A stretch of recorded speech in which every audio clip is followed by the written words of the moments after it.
बिस्मिल्लाहिर्रहमानिर्रहीम। अस्सलामुअलैकुम व्यूअर्स। आज हम बना रहे हैं बहुत ही कमाल का आलू पालक। इतना कमाल का है कि एक दफ़ा खाएंगे तो बार बार खाते ही जाएंगे। इससे पहले अगर आपने हमारे चैनल को सब्सक्राइब नहीं किया तो चैनल को सब्सक्राइब कर दे, वीडियो को लाइक कर दे। इससे पहले हमने 1.5 किलो पालक ले लिया, किलो आलू ले लिया। यहाँ पर 2 प्याज है, 5-6 हरी मिर्चें है और यहाँ पे ये हमने इतना अदरक लहसुन लिया है। ये 3 टमाटर है, यहाँ पे थोड़ा सा धनिया लिया। अब हम इसमें घी ऐड कर देंगे। ऐड कर दिए। अब हम इसमें हरी मिर्चें ऐड कर देंगे। प्याज हमारे ब्राउन हो गए थे। 1 टेबलस्पून नमक, रेड चिली पाउडर, 1 टेबलस्पून मसाला हमारा रेडी हो गया। घी भी अलग हो गया है। अब हमने इसमें आलू ऐड कर, अब हमने इसमें पालक ऐड कर। अब हम इसे अच्छी तरह से फ्राई कर लेंगे। देखिए अब हम इसमें धनिया ऐड कर रहे हैं।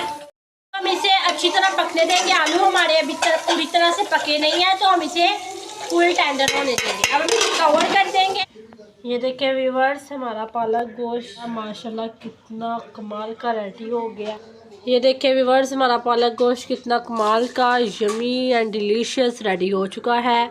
ये इतना कमाल का रेडी हुआ है कि आप शादियों वाले कौरमे को भूल जाएंगे, शादियों वाले आलू पालक को भूल जाएंगे। इतना कमाल का रेडी हुआ कि आप ये आपके मुँह में पानी आ जाएगा। ये आप ईद में बनाए, इफ्तार में बनाए, जब आपका दिल करे बनाए। इतना कमाल का है। इसी के साथ अगर आपको हमारी आज की वीडियो पसंद है तो वीडियो को लाइक करें, चैनल को सब्सक्राइब करें, हमारी वीडियो को ज़्यादा से ज़्यादा शेयर करें और अपने फ्रेंड्स एंड फैमिली से ज़्यादा से ज़्यादा शेयर करें और हमारे 1K सब्सक्राइबर्स कंप्लीट करा दें और हमारी वीडियो को पूरा वॉच किया करें। शुक्रिया, अल्लाह हाफिज़।